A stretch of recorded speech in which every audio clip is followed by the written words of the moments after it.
Shalom, brothers and sisters. The title of this video is The 10 Plagues of Egypt, Natural or Divine.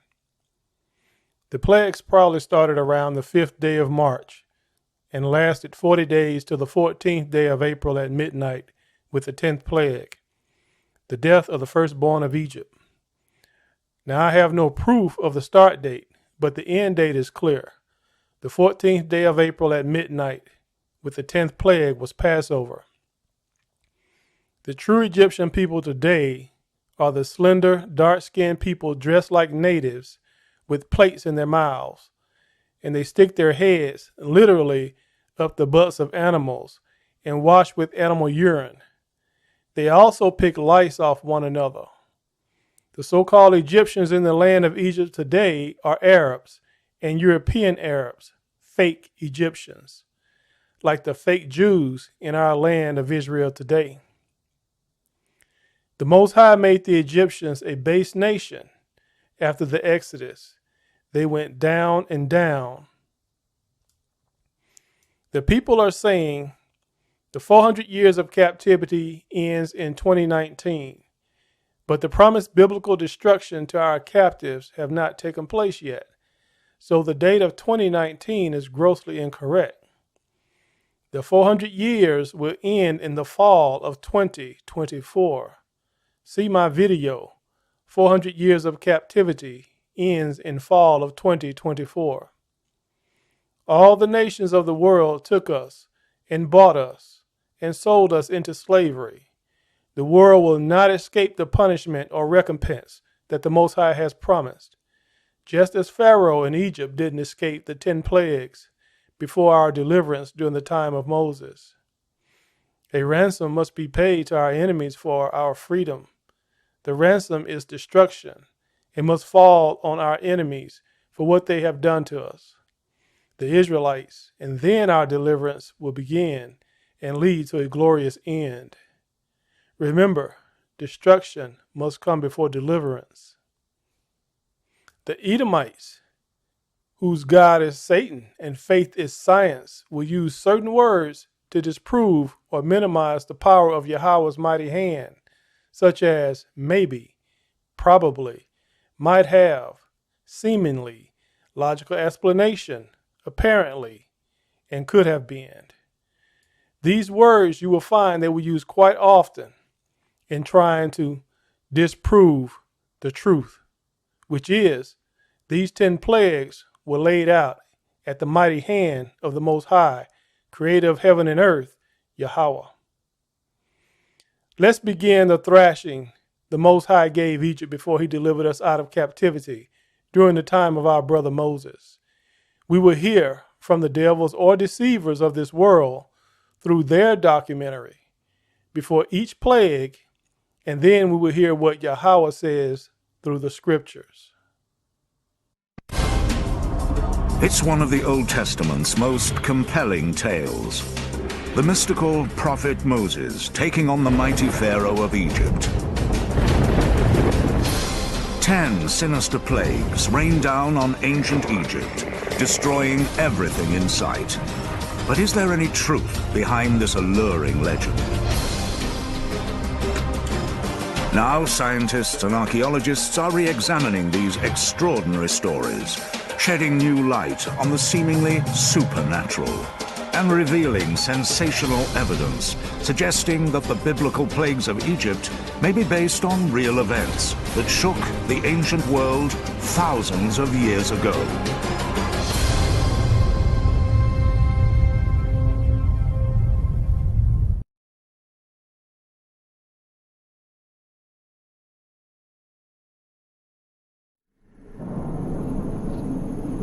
This is what the Lord says. By this you will know that I am the Lord. With the staff that is in my hand, I will strike the water of the Nile, and it will be changed into blood.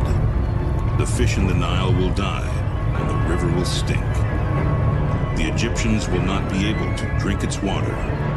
Exodus chapter 7, verses 17 and 18.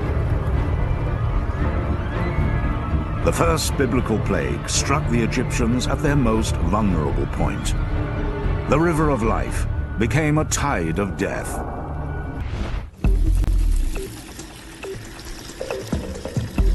German experts in water quality and freshwater marine biology at the acclaimed Leibniz Institute have identified what they believe is a likely cause of the biblical blood plague: an infestation of poisonous blue-green algae. Biologist Stefan Flugmacher is studying a bacterium known as burgundy blood algae. He thinks it may be the key to unraveling the story of the biblical plagues. This unique bacterium thrives in fresh water and is highly toxic. Scientists know it existed 3,000 years ago. And most importantly, it's red. According to the Bible story, the Nile turned red in just one day. But in a lab, red algae takes 2 to 3 weeks to flourish. But it can destroy a freshwater habitat very quickly by causing oxygen levels to plummet.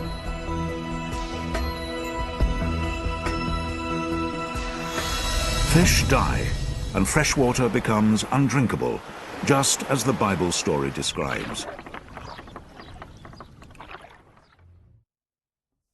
Plague 1, the water, turned to blood.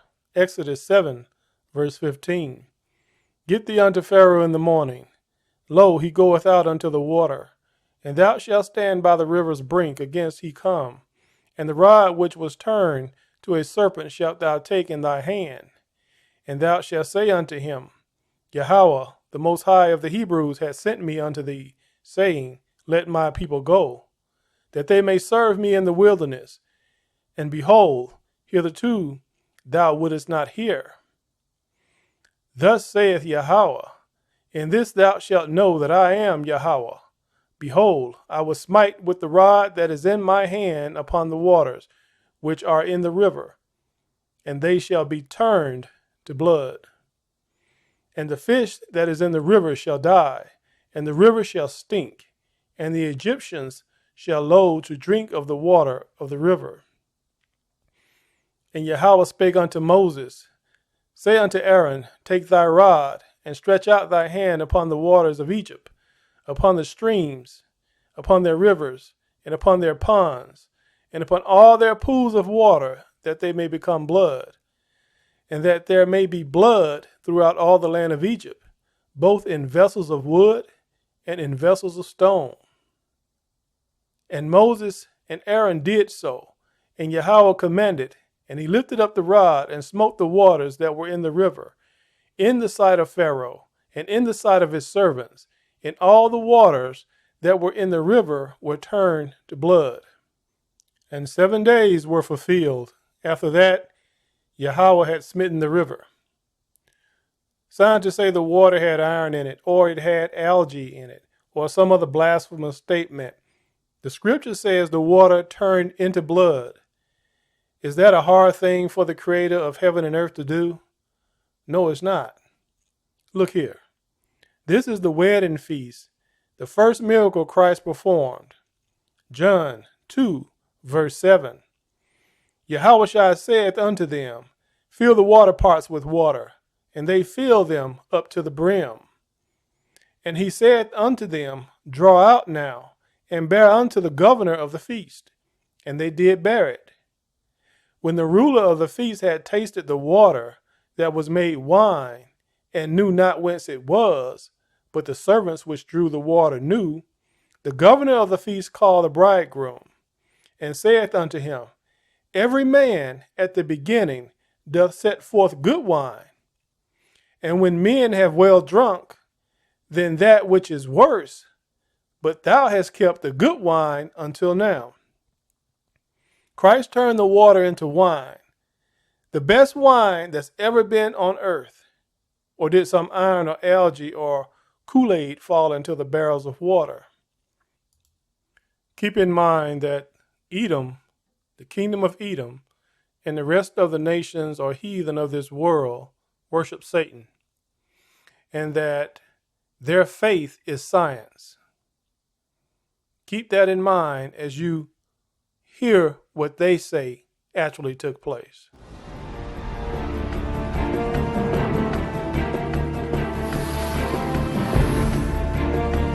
This is what the great Lord says. Let my people go, so that they may worship me. If you refuse to let them go, I will plague your whole country with frogs. The Nile will teem with frogs. Exodus chapter 7, verses 1 through 3. The Bible describes a frightening scene as frogs descend on Pharaoh's palace.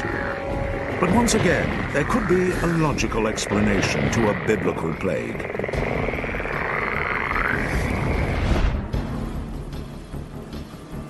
A sudden explosion of the frog population across the Nile Delta.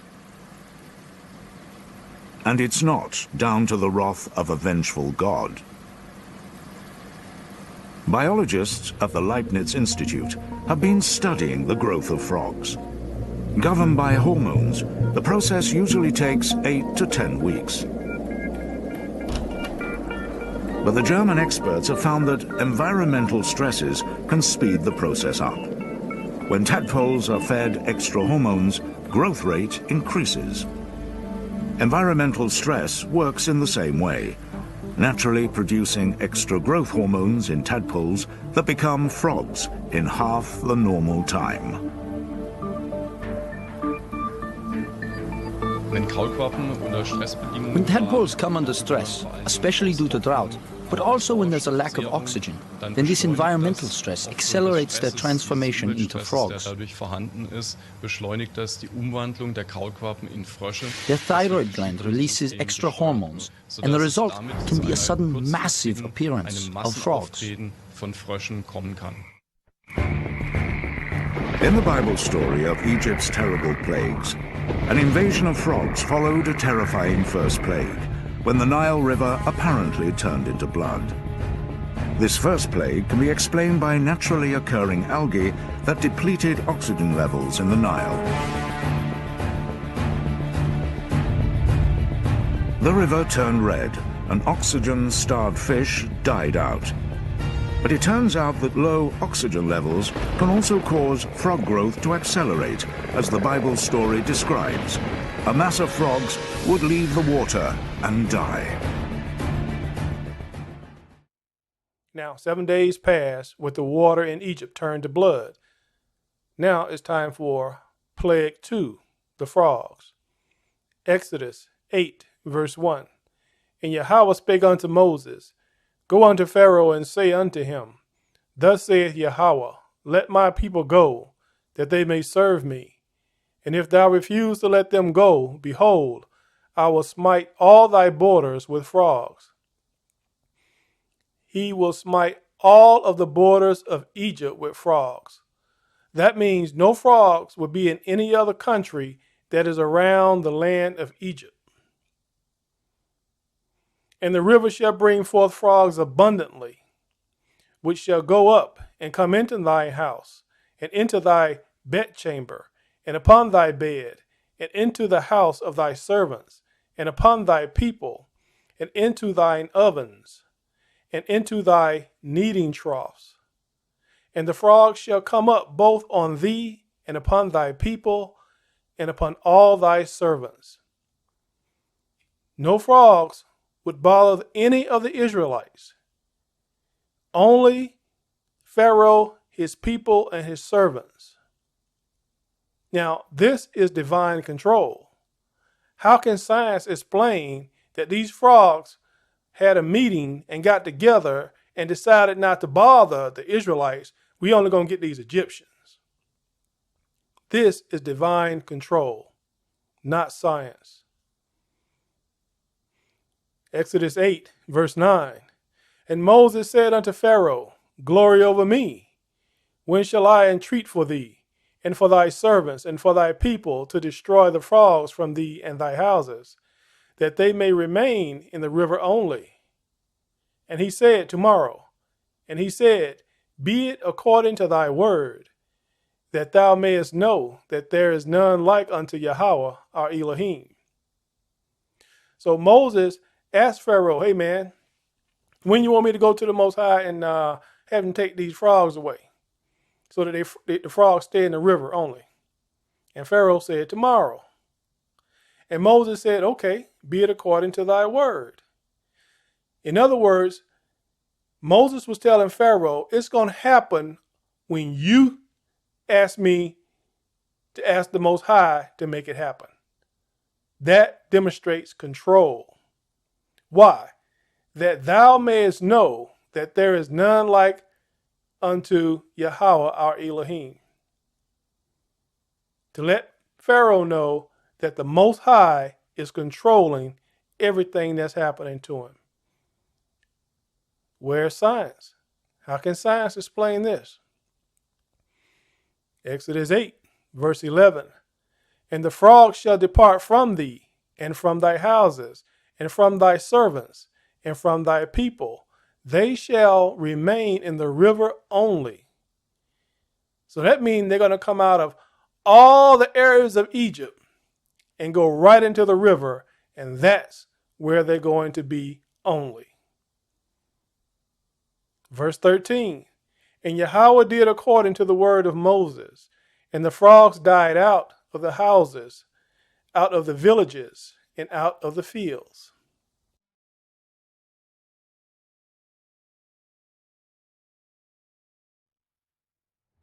The Lord said, Stretch out thy rod, and smite the dust of the land, that it may become lice throughout all the land of Egypt. Exodus chapter 8, verses 16 and 17. Plague 3, the lice. Exodus 8, verse 16. And YAHAWAH said unto Moses, Say unto Aaron, Stretch out thy rod, and smite the dust of the land, that it may become lice throughout all the land of Egypt. And they did so, for Aaron stretched out his hand with his rod, and smote the dust of the earth, and it became lice in man and in beast. All the dust of the land became lice throughout all the land of Egypt. And the magicians did so with their enchantments to bring forth lice, but they could not. So there was lice upon man and upon beast. Then the magician said unto Pharaoh, This is the finger of the Most High.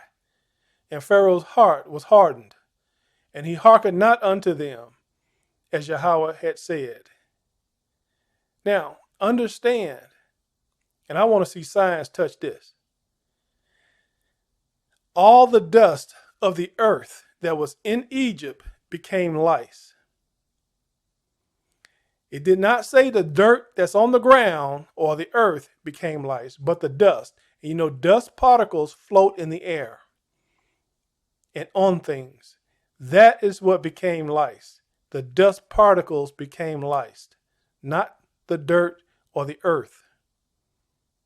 And it did not affect any of the Israelites, only the Egyptians. Science has no explanation for this.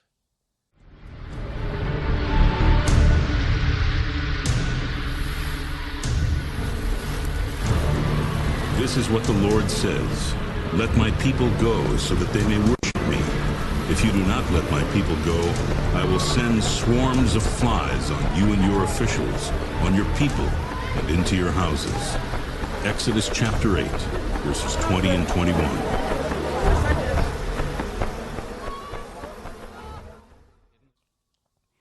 Plague 4, the flies. Exodus 8, verse 20. And Yahawah said unto Moses, Rise up early in the morning, and stand before Pharaoh. Lo, he cometh forth to the water, and say unto him, Thus saith Yahawah, Let my people go, that they may serve me.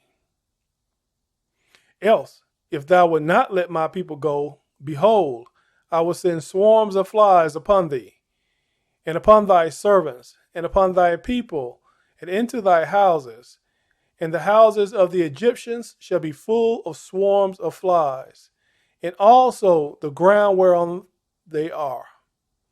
And I will sever in that day the land of Goshen, in which my people dwell, that no swarms of flies shall be there, to the end thou mayest know that I am Yahawah in the midst of the earth. And I will put a division between my people and thy people. Tomorrow shall this sign be. So now Moses is telling Pharaoh, you're not going to let the Most High's people go? Fine. We're going to send swarms of flies upon thee. They're going to be everywhere in your house, your servant's house, your people's houses, swarms of them. So bad that when you look down on the ground, all you're going to see are flies. And then he's also telling Pharaoh, in that day, I'm going to make a difference between my people and your people. In other words, Pharaoh will see all these things happening to him and his people, and none of it happening to the Israelites. This is to further show Pharaoh that there's a greater power in charge. Now, it also shows you today that these sciences cannot explain this. Science cannot explain why flies are in your house and not in my house. And they cannot explain what's going on here in the Exodus or during the time of Egypt. Let's continue. Exodus 8, verse 24. And Yahawah did so, and there came a grievous swarm of flies into the house of Pharaoh, and into his servants' houses, and into all the land of Egypt. The land was corrupted by reason of the swarm of flies. And Pharaoh called for Moses and for Aaron, and said, Go ye, sacrifice to your Elohim in the land. And Moses said, It is not meet so to do. For we shall sacrifice the abomination of the Egyptians to Yahawah our Elohim. Lo, shall we sacrifice the abomination of the Egyptians before their eyes? And will they not stone us? So Pharaoh said, go ahead on, man. Sacrifice to your Elohim right here in Egypt. And Moses said, no, we can't do that. Because the things we're going to sacrifice are about you. And if we start sacrificing things about you and your people, they're going to get upset and want to throw stones at us. Verse 27. We will go 3 days' journey into the wilderness and sacrifice to Yahawah our Elohim as he shall command us. And Pharaoh said, I will let you go. Sure. That ye may sacrifice to Yahawah your Elohim in the wilderness. Only ye shall not go very far away. Entreat for me. And Moses said, Behold, I will go out from thee, and I will entreat Yahawah, that the swarms of flies may depart from Pharaoh, from his servants, and from his people tomorrow. But let not Pharaoh deal deceitfully any more in not letting the people go to sacrifice before Yahawah. And Moses went out from Pharaoh and entreated Yahawah. And Yahawah did according to the word of Moses, and he removed the swarms of flies from Pharaoh, from his servants, and from his people. There remained not one. And Pharaoh hardened his heart at this time also, neither would he let the people go. Now look at the power of this. In verse 31 it says at the end, not one fly remained.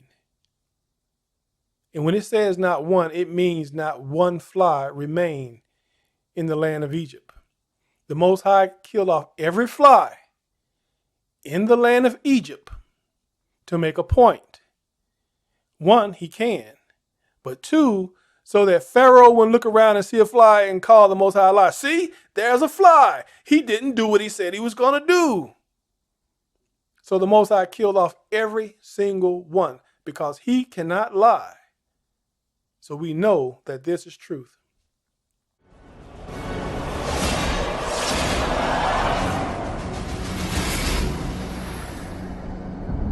Let my people go so that they may worship me.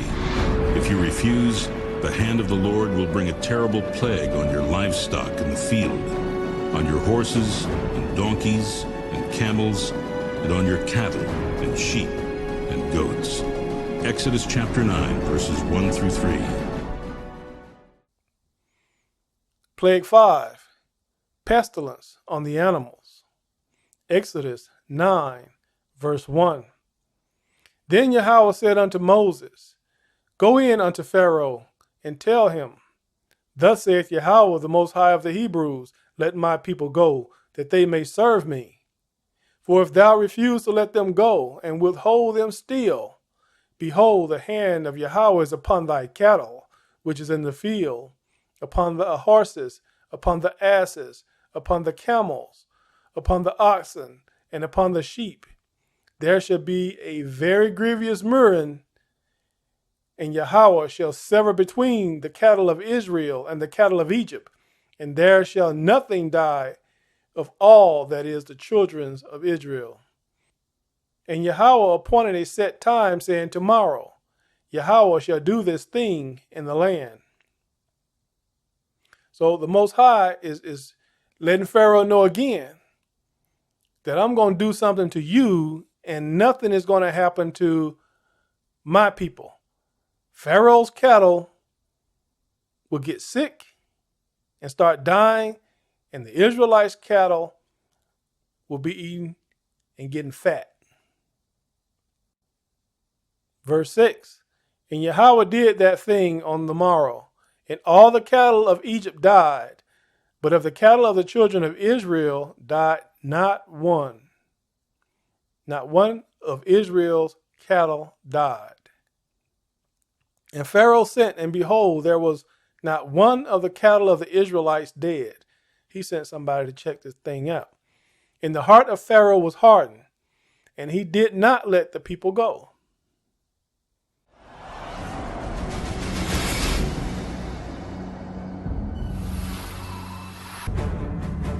Experiments and observations have shown that the first 6 plagues could have been biologically linked. Research by Heidelberg's environmental scientists could explain how one plague triggered another. Plague 6, the boils.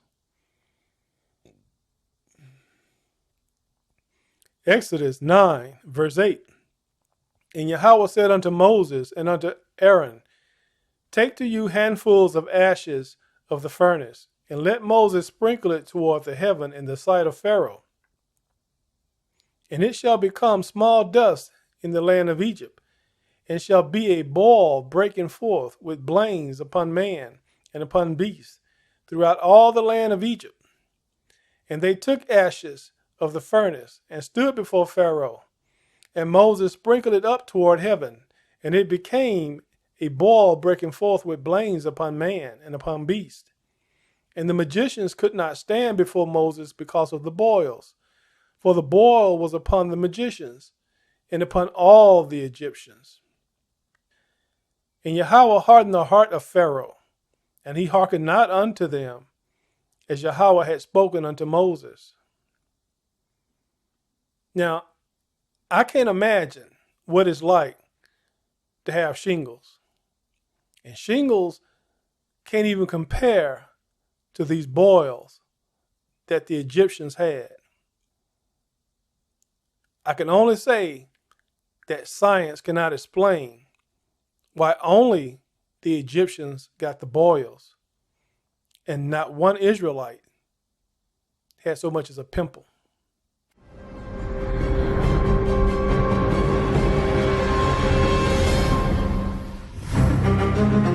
This is what the Lord, the God of the Hebrews, says.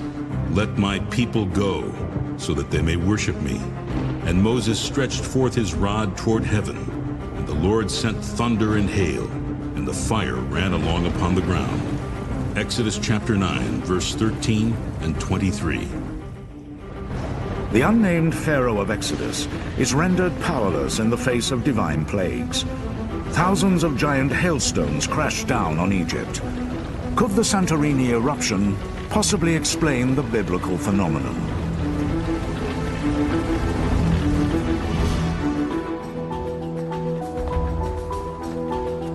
Atmospheric scientist Nadine von Braun is probing an ancient mystery that may have a logical explanation. Hail needs solid particles in the air, like dust, in order to grow. By adjusting the wind speed and temperature in an atmospheric chamber, she can mimic the conditions of a storm at an altitude of 2,000 meters. Injecting a particle of silver iodide into the chamber results in a hailstone. The longer it dances in the wind currents, the bigger it gets.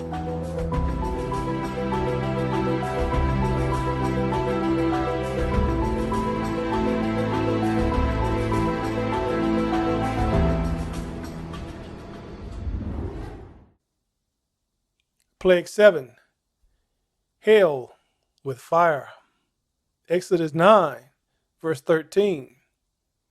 And Yahawah said unto Moses, Rise up early in the morning, and stand before Pharaoh, and say unto him, Thus saith Yahawah, the Most High of the Hebrews, Let my people go, that they may serve me. For I will at this time send all my plagues upon thy heart, and upon thy servants, and upon thy people, that thou mayest know that there is none like me in all the earth. For now I will stretch out my hand, that I may smite thee and thy people with pestilence, and thou shalt be cut off from the earth. And in very deed for this cause have I raised thee up, for to show in thee my power, and that my name may be declared throughout all the earth.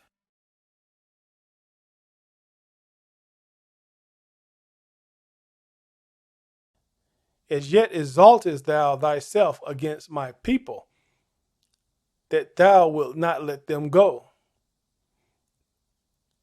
So you see, Pharaoh is being used here to exalt the Most High, to glorify the Most High.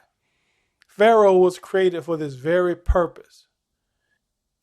Just like Judas Iscariot, he was created for the very purpose of betraying YAHAWAH. Now, some people may think that's cruel, but hey, that's just the way it is. The Most High can do what he want to do. And some people throughout history were simply created to glorify the Most High, just as the kingdom of Edom today was created to do all the things that they're going to do so that the Most High can glorify himself in a greater manner in these end days.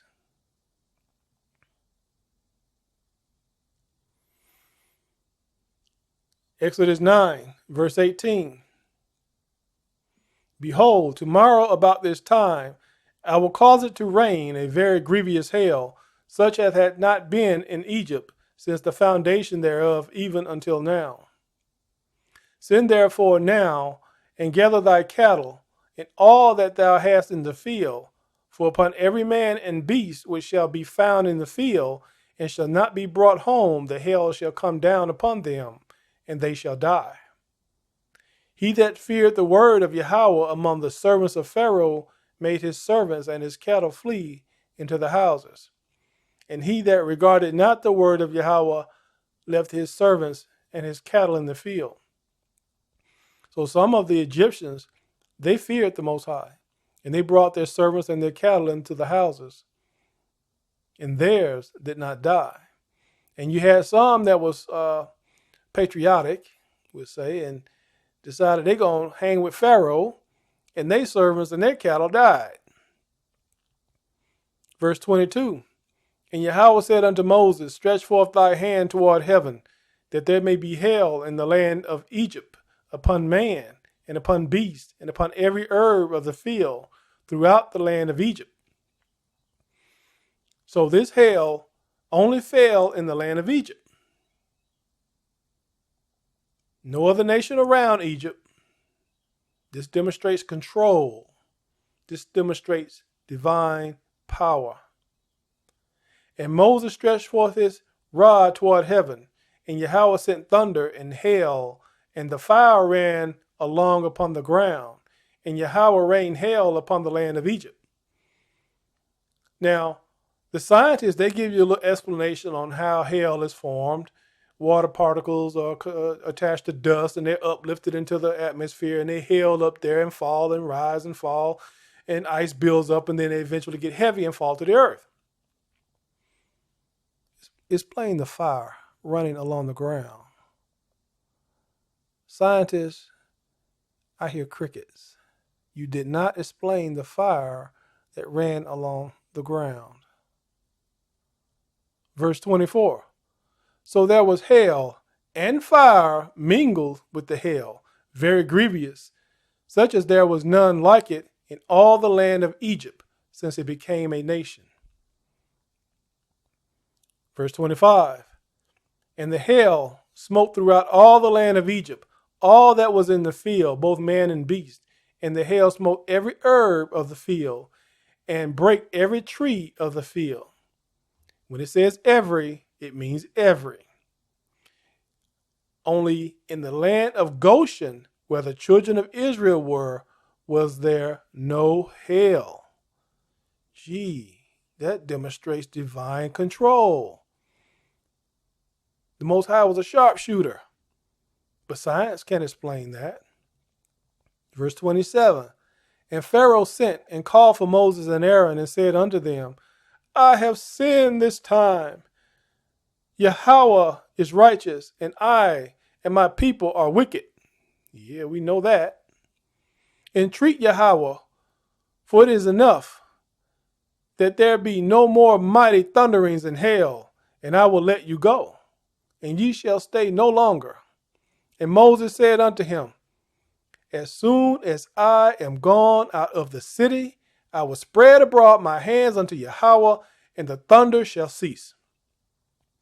Neither shall there be any more hail, that thou mayest know how that the earth is Yahawah's. So this is divine control. Moses is letting them know, as soon as I go outside the city, I'm going to spread abroad my hands, and it's all going to stop. How's that for timing? How can science explain that? Verse 30. But as for thee and thy servants, I know that ye will not yet fear Yahawah, my Elohim. And the flax and the barley was smitten, for the barley was in the ear, and the flax was bold. But the wheat and the rye were not smitten, for they were not grown up. See, we're going to need that wheat a little bit later as we make our unleavened bread, so that wasn't hurt. Verse 33. And Moses went out of the city from Pharaoh, and spread abroad his hands unto Yahawah, and the thunders and hail ceased, and the rain was not poured upon the earth. And when Pharaoh saw that the rain and the hail and the thunders were ceased, he sinned yet more, and hardened his heart, he and his servants. And the heart of Pharaoh was hardened, neither would he let the children of Israel go, as Yahawah had spoken by Moses.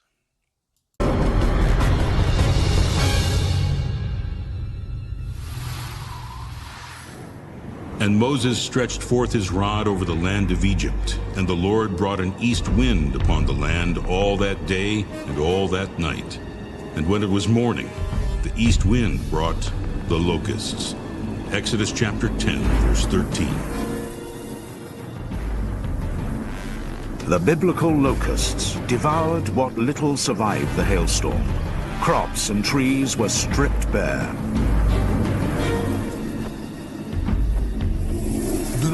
Many consider the locusts to be the plagues par excellence. And yes, we can explain it in the light of the ash fallout.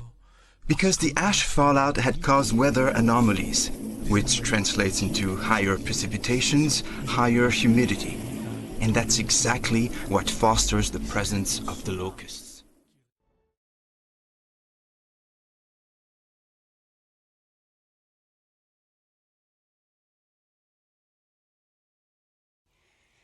Plague 8, the locusts. Exodus 10, verse 1. And Yahawah said unto Moses, Go in unto Pharaoh, for I have hardened his heart, and the heart of his servants, that I might show these my signs before him, and that thou mayest tell in the ears of thy son, and of thy son's son, what things I have wrought in Egypt, and my signs which I have done among them, that ye may know that I am Yahawah. And Moses and Aaron came in unto Pharaoh and said unto him, Thus saith Yahawah, Elohim of the Hebrews, How long wilt thou refuse to humble thyself before me? Let my people go, that they may serve me. Else, if thou refuse to let my people go, behold, tomorrow will I bring the locusts into thy coast. Moses told Pharaoh to humble himself. Now, later on down the road, there's another king who did not humble himself. We know him as Nebuchadnezzar. So the Most High glorified himself and exalted himself using Nebuchadnezzar. Oh, he humbled him. But he liked Nebuchadnezzar enough to let him live after he got through humbling him 7 years. Nebuchadnezzar roamed the wilderness butt naked, eating grass, never taking a bath, never brushing his teeth, and never cutting his toenails and his fingernails. I can picture the sight. But after 7 years, the Most High allowed him to verbally give respect to the Most High. He wanted to do it before then, but the Most High was going to drag him 7 years. And when it was over, the Most High restored him, and Nebuchadnezzar knew his place. But Pharaoh, nah, the Most High wasn't going to cut him in the slack like that. He had to go down to the road, the end of the road. Verse 5, And they shall cover the face of the earth, that one cannot be able to see the earth. Understand what this is saying. The locust is going to be so thick that when they're on the ground eating, you can't see the earth at all. All you see is locusts. And they shall eat the residue of that which is escaped, which remaineth unto you from the hail, and shall eat every tree which groweth for you out of the field. And they shall fill thy houses, and the houses of all thy servants, and the houses of all the Egyptians, which neither thy fathers nor thy fathers' fathers have seen, since the day that they were upon the earth unto this day. And he turned himself and went out from Pharaoh. Now notice this. It's letting you know that Moses, when he got through saying what he said, he turned his back on the Pharaoh. And we all know that's disrespect to them. We don't turn our backs to a king. They get pissed about that thing. But he did, because he was serving a greater king. Pharaoh was nothing. Let's continue. Verse 7. And Pharaoh's servant said unto him, How long shall this man be a snare unto us? Let the men go, that they may serve Yahawah their Elohim. Knowest thou not yet that Egypt is destroyed? Even Pharaoh's people realize, man, we done got our butt kicked. Let these people go. And Moses and Aaron were brought again unto Pharaoh, and he said unto them, Go, serve Yahawah your Elohim. But who are they that shall go? And Moses said, We will go with our young, with our old, with our sons, and with our daughters, with our flocks, with our herds, we will go. For we must hold a feast unto Yahawah. And Moses said, We will go with our young and with our old, with our sons and with our daughters, with our flocks, with our herds, we will go, for we must hold a feast unto Yahawah. Not so. Go now, ye that are men, and serve Yahawah, for that ye did desire, and they were driven out from Pharaoh's presence. So Pharaoh just wants the men to go, but that's not going to work. You know, we leave, we taking everybody with us and everything, and then some of what they got too.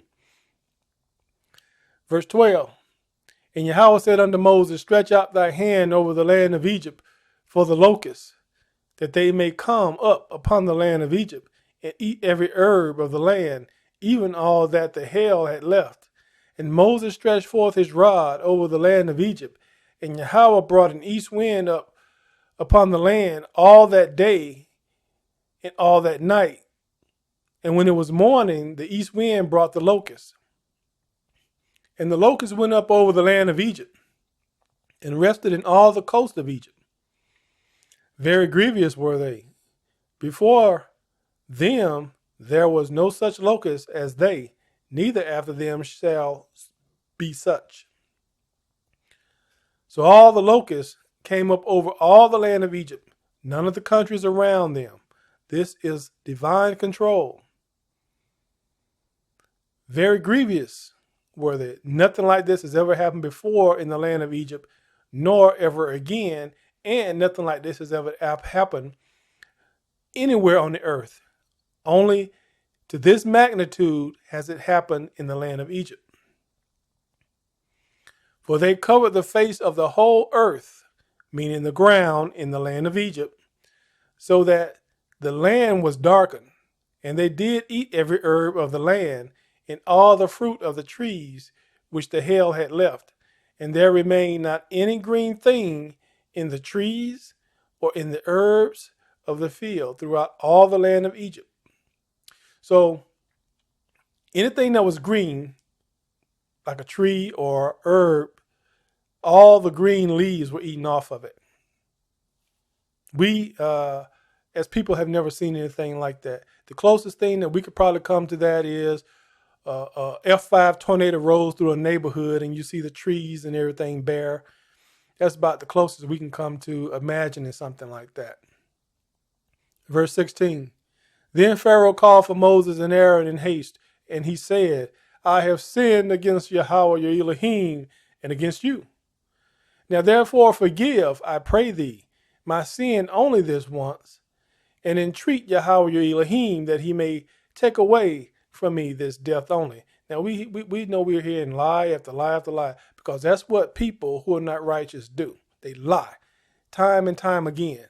I'm sorry, I'm sorry, I'm sorry. They don't mean a word of it. Let's continue with verse 18. And he went out from Pharaoh and entreated Yahawah. And Yahawah turned a mighty strong west wind, which took away the locusts, and cast them into the Red Sea. There remained not one locust in all the coast of Egypt. Very important here.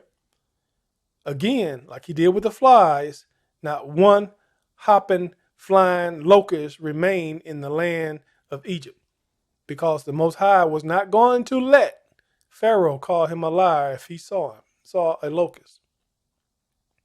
Verse 20. But Yahawah hardened Pharaoh's heart, so that he would not let the children of Israel go. You know, this is kind of like you fighting someone, you're beating them to a pulp, and you tell them to stay down. And when you tell them to stay down, you actually reach down, pick them up, and keep on hitting them. Then they fall again. This is something else. This is a butt whooping that people take in lightly when they hear about the 10 plagues of Egypt. The Most High is laying it out for his people, the Israelites. He's showing them all the love he has for them and putting his foot up Pharaoh's hiney. All right, let's go to plague 9.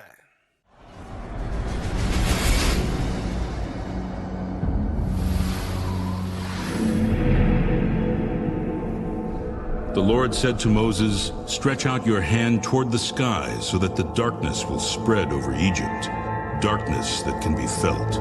So Moses stretched out his hand toward the sky, and total darkness covered all Egypt for 3 days.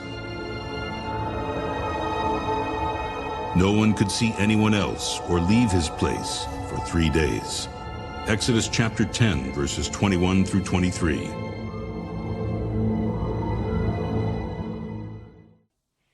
Plague 9, darkness, 3 days. Exodus 10, verse 21. And Yahawah said unto Moses, stretch out thy hand toward heaven, that there may be darkness over the land of Egypt, even darkness which may be felt. Darkness that may be felt. We can't even imagine that, people. A blind person can't even imagine a darkness that may be felt, because even a blind person can feel light when they're outside. A blind person can feel light when they're in a building. This darkness was so bad that you do not want to move. You can't move. You're paralyzed from moving.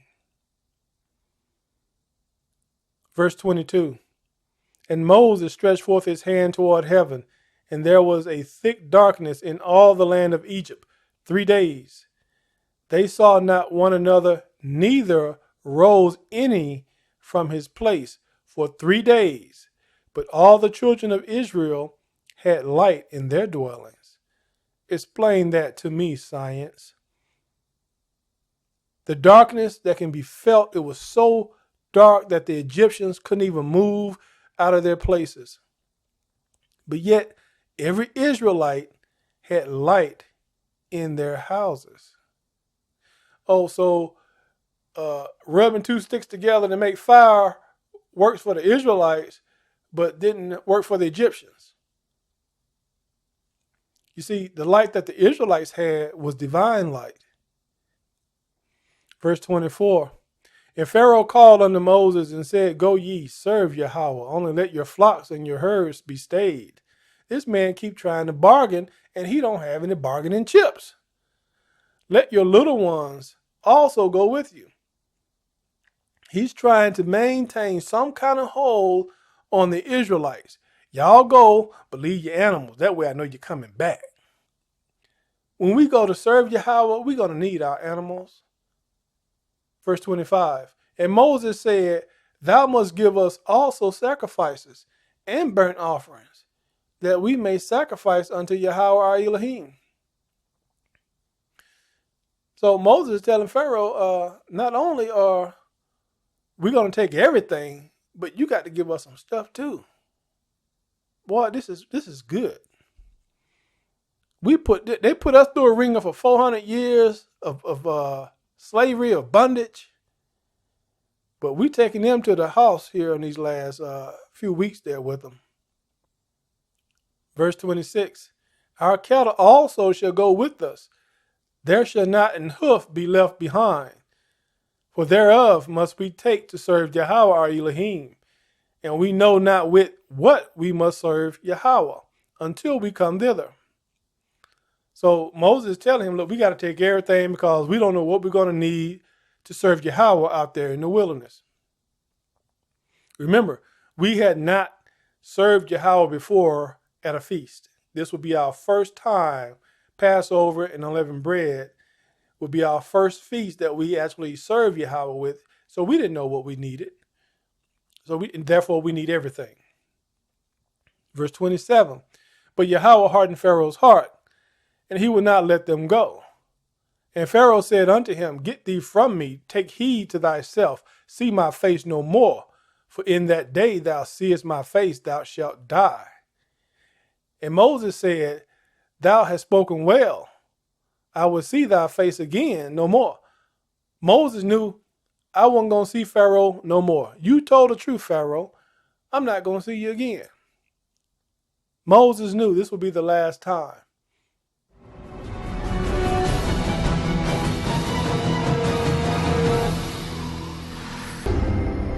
According to the Bible, that night the Hebrews followed divine instructions, marking their doors with the blood of a sacrifice lamb. It's a symbol that will spare them a visit from the angel of death, due to pass through Egypt later that night. Behind bolted doors, the Hebrews also have to prepare a Passover meal, according to instructions from above. According to the Bible story, the angel of death passes over Hebrew houses marked with lamb's blood, only to strike without mercy on Egyptian homes, killing firstborn children and animals.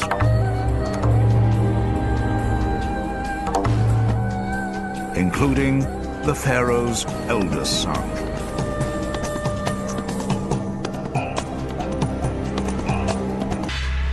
Various scenarios have been suggested as explanations for the 10th plague of Exodus, including illness or infectious disease. Ancient Egyptians kept surplus food stores to feed the population when harvests were poor. Perhaps grain supplies were contaminated after the first 9 plagues, affected by the extreme humidity surrounding hailstorms, or poisoned by insect excretions from the flies or locusts. A lethal fungal mold may have taken hold. Trichotillin is a poison formed by a fungus called Fusarium. It can kill both humans and animals. Supporters of this theory argue that male firstborns would have had first pickings of precious reserves, so they would have been the first to fall victim. Plague 10, death of the firstborn. Exodus 11, verse 1. And Yahawah said unto Moses, Yet will I bring 1 plague more upon Pharaoh and upon Egypt. Afterwards he will let you go hence. When he shall let you go, he shall surely thrust you out hence altogether. Speak now in the ears of the people, and let every man borrow of his neighbor, and every woman of her neighbor, jewels of silver and jewels of gold. And Yahawah gave the people favor in the sight of the Egyptians. Moreover, the man Moses was very great in the land of Egypt, in the sight of Pharaoh's servants, and in the sight of the people. And Moses said, Thus saith Yahawah, about midnight will I go out into the midst of Egypt, and all the firstborn in the land of Egypt shall die, from the firstborn of Pharaoh that sitteth upon his throne, even unto the firstborn of the maidservant that is behind the mill, and all the firstborn of beast. So the Most High gave the Israelites great favor among the Egyptian people. And Moses had great favor among the people of Egypt. 1, because of his background before he left Egypt, but 2, because it was Moses who was actually putting the spanking on Pharaoh. So they looked at him as someone greater than Pharaoh. And we took everything worthy from these people: silver, gold, jewels, all sorts of things. We just went in their house and they were just handing it to us.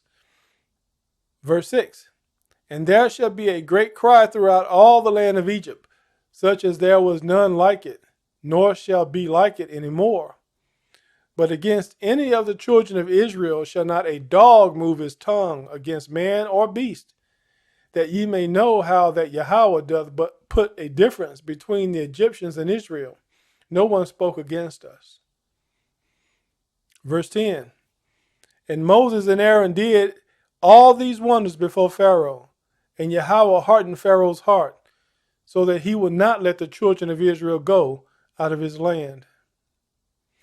And we know that all the firstborn of Egypt died, including Pharaoh's son, all the firstborn animals.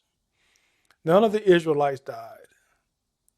Science, where's your explanation? Where's your explanation that makes any sense? Stop blaspheming the Most High. You look bad doing it, and he's going to get you for it. The Most High created Pharaoh for the purpose of displaying his power and might to that world and to this present world. He is now doing the same thing to the kingdom of Edom and the other heathen or nations. You have seen that the 10 plagues are of a divine nature, which was the wrath of Yahawah, and not some natural event that scientists can explain away. They are trying to explain away all the strange global events that are taking place on every continent today. They are hiding as much as they can with their media, hiding what's up in the sky with their technology. These are the times of the 7 seals, and it will only get worse. And the longer it takes for you to wake up and realize what's actually happening, the less time you're going to have to turn to the Most High and spare yourselves of what's about to happen. Pharaoh paid for exalting himself above Israel. The children of Israel are the Most High. Pharaoh exalted himself above us, and he paid.